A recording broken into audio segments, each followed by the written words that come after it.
on the onside kick situation. I get confused about this, but that's your unit, right? Sure, yes.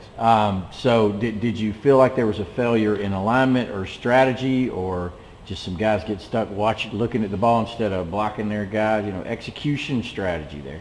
Sure. There's a lot of things on that.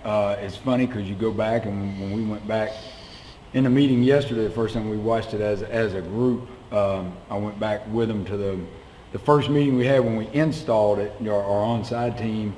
The first play we showed was Green Bay and Seattle in the NFC Championship game, and obviously, the guys at Green Bay had to live with it the rest of their lives. I don't know if they'd have won the Super Bowl or not, but they'd have played in it, if they can execute that play. And it's something that it's something that we talk about a lot whenever we meet or practice on that, because it's, there's an old saying, it's not important until it's important.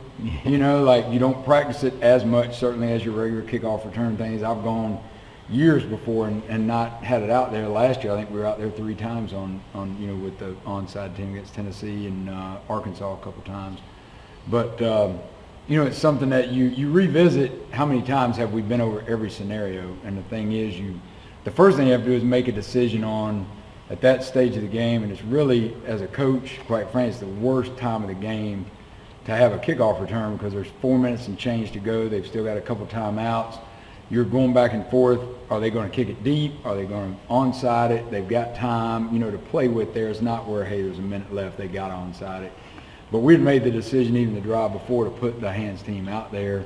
And then you try to go over every conceivable kick that you can get. And obviously when you're covering your bases on the onside, there's a lot of field out there to be covered.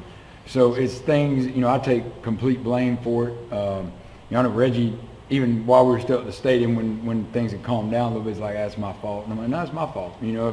If things don't happen right, I'm the one that's going to go back and look in the mirror and say, what have I said or not said, done or not done, that made it happen the way that it did.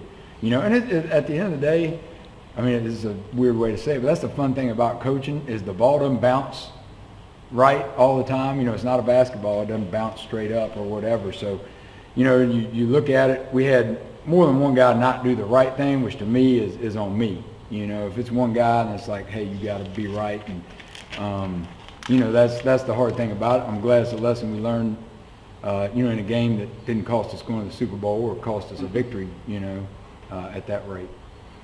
Did that answer the question? Yeah. How much you thought about it a little bit? I believe it's, it's 72 hours old, but it's still on your mind. Yeah. It's like, you wish you could, this is probably a dumb thing to say, but you almost like, boy, I wish we could put them back out there again. I didn't want them to score, don't get me wrong. But when they're down there first and go at the 8, you're kind of like, hey, guess what, guys? We're going back out there again in a minute. In all likelihood, and we're going to have to field one. So, yeah.